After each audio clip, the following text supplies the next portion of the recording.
अगर किसी शख्स को ये तक मालूम ना हो वो किस दिन पैदा हुआ, किस वक्त पैदा हुआ, किस जगह पैदा हुआ, क्योंकि अक्सर औकात लोग कहते हैं कि भाई हम जायचा कैसे बनवाएं जब हमें अपना डेट ऑफ बर्थ का इल्म नहीं, प्लेस ऑफ बर्थ का इल्म नहीं, टाइम ऑफ बर्थ का इल्म नहीं, तो उस शख्स के लिए क्या मामलात होंगे? वो कौन? सबसे बड़ा मसला ये है कि आपके मसाइल का हल होना चाहिए, ठीक है ना। जो हम जायचा बनवाते हैं इसलिए गाइडलाइन के लिए होते हैं कि हम कहाँ पे खड़े हैं, हमारी डायरेक्शन डायमेंशन क्या है, हमारी जिंदगी में क्या मामला हो सकते हैं, आसानी किस तरह पैदा कर सकते हैं हमारी लाइफ में, कौन से सदकात रेमेडीज करें तो हमारे लिए आसानी पैदा हो जाएगी। देखिए ये तो क्या, बहरहाल हम तो दूसरे तरीके से भी चेक कर लेते हैं, नाड़ी एस्ट्रोलॉजी के भी चेक करते हैं, जिसमें जुपिटर को हम लगन में बना के चेक कर लेते हैं चीजें, और तरीके से भी मेथड्स हैं, इल्म से भी चेक कर लेते हैं, और नहीं तो वो हैंड प्रिंट्स मंगवा लेते हैं व्हाट्सएप पे, उसकी हाथ की तस्वीर उससे रीडिंग हो जाती है, फेस रीडिंग हो जाती है, आपके हाथ में भी। मेरे साथ मौजूद है सर अहमद शामी, जो कि मशहूर एस्ट्रोलॉजर न्यूमरोलॉजिस्ट है।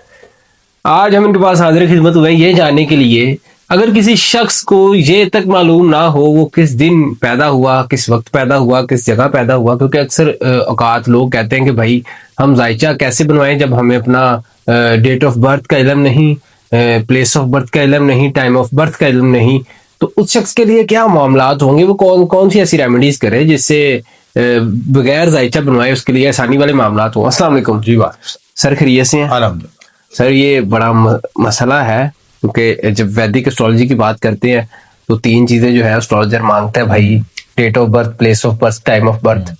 और बॉसों को डेट ऑफ बर्थ तो याद होती है, लेकिन जेन जी से पहले के जो जनरेशन है तो उनको ये तो पता है कि डेट ऑफ बर्थ याद होगी, लेकिन टाइम ऑफ बर्थ और प्लेस ऑफ बर्थ कौन याद रखे? या फिर पूछते हैं किसी बड़े बुजुर्ग को तो वो कहता है यार वो उस दिन पता नहीं क्या टाइम था, है ना। फिर आए बाएं शाएं कर देते हैं। तो ये एक मसला है, इसका क्या सोल्यूशन है? देखिए यार, सबसे बड़ा मसला ये है कि आपके मसाइल का हल होना चाहिए, ठीक है ना।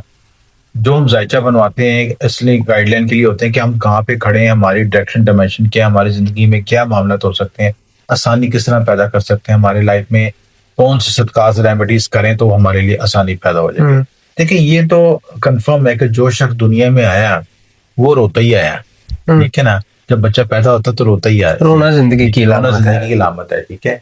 इससे हम इनकार नहीं कर सकते। चाहे आप बादशाह की जिंदगी देख लें, चाहे आप फकीर की जिंदगी देख लें, हर शख्स की जिंदगी में कोई ना कोई मसला, कोई ना परेशानी, कोई ना कोई कसा, कोई ना कोई ऐसी चीज है जिसके जिंदगी जिसके गिर्द घूम ही जा रहा है। तो ये है कि हमें मसाइल का हल चाहिए। हम बेशुमार रोजाना कुरान फोन करते हैं तो अक्सर पहले सवाल होता है कि जी मुझे वक्त पैदाइशी याद नहीं है, ठीक है।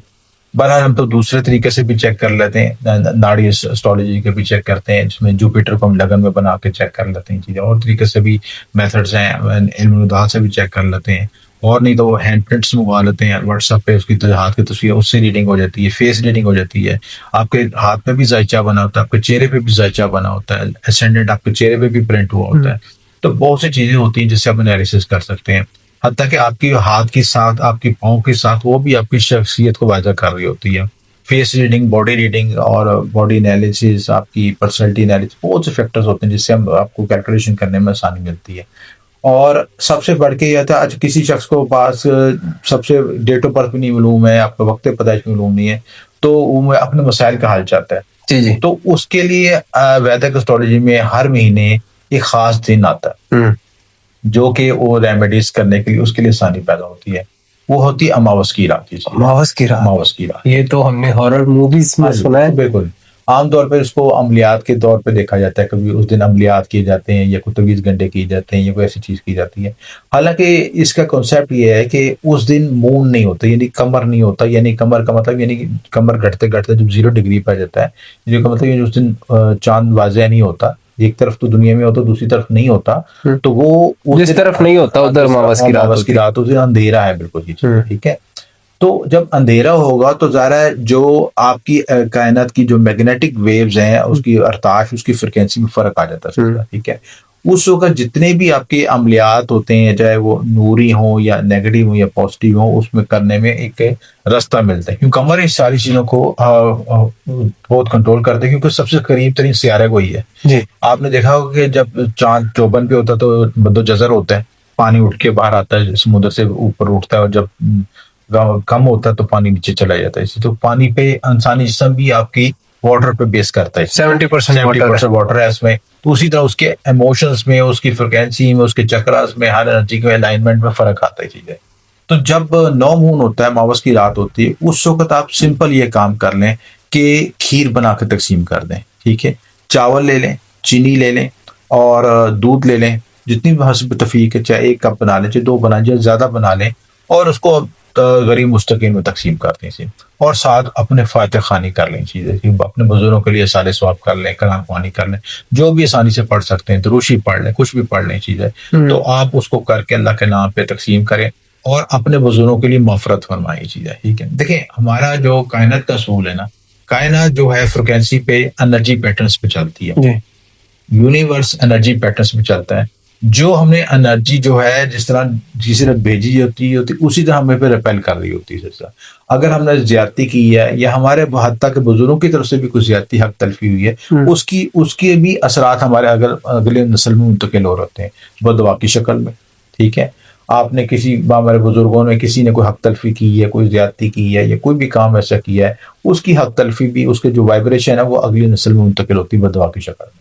तो बाज़ औक़ात हमारे ऐसे मामला में जिसमें ब्लॉकेज आ रही होती है, रिज़्क़ में रुकावट होती है, रिश्तों में मसाइल, लड़ाई झगड़े, कानूनी मसाइल, जो भी, उसका आसान हल है कि आपको कुछ भी मालूम नहीं है तो अल्लाह के नाम पे आप जो है अमावस की रात पे जो है ये आप तकसीम कर दें, खीर तकसीम कर दें चीज़ें।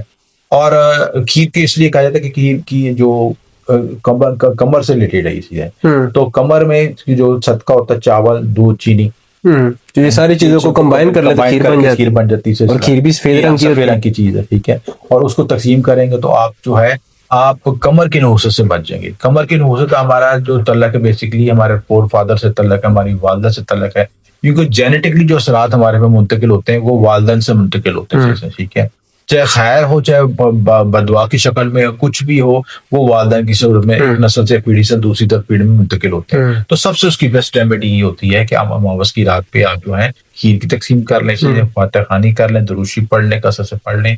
और ज्यादा बेहतर करना चाहते, ज्यादा साले सवाब करना चाहते हैं तो उसकी और रेमेडीज भी छोटी सी बताता हूँ आपको सारी चीजें, कि आप पीपल के दरख्त के नीचे आपने जो सरसों को दिया जला दें। ठीक है, और उस रात जो है आप खुशी तौर पर जितने भी लोगों में तकसीम, लंगर तकसीम कर सकते हैं वो करना आपके लिए एहसाले सवाब होगा, और बुजुर्गों के लिए अपने एहसाले सवाब करें। इससे मामला में बहुत आसानी होगी, क्योंकि जब बुजुर्गों को आपकी दीवी ये जो ब्लेसिंग पहुंचती है, ये ब्लेसिंग है ना, कि किसी गरीब को खाना खिलाएंगे आपको तो उसके दिल से दुआई निकलेगी ना आपके लिए इस चीज के, वो ब्लेसिंग जो एनर्जी की शक्ल में कन्वर्ट होके आपके बुजुर्गों तक भी पहुंचती है और हम तक भी पहुंचती है। तो उसी ब्लेसिंग से हमारा ये यूनिवर्स कनेक्टेड है। यानी कि बगैर जायचा बनाए आप ये रेमेडी हर कोई कर सकता है, हर कोई कर सकता है, और अपने मामला से बच सकते हैं, मामला बेहतर में आसानी पैदा होंगे। बहुत शुक्रिया सर आपके कीमती वक्त का। जी नाज़रीन, आपने तमाम गुफ्तगू जानी, अपनी कीमती राय से आगाह करते रहा करें और हमें दीजिएगा इजाजत। अल्लाह।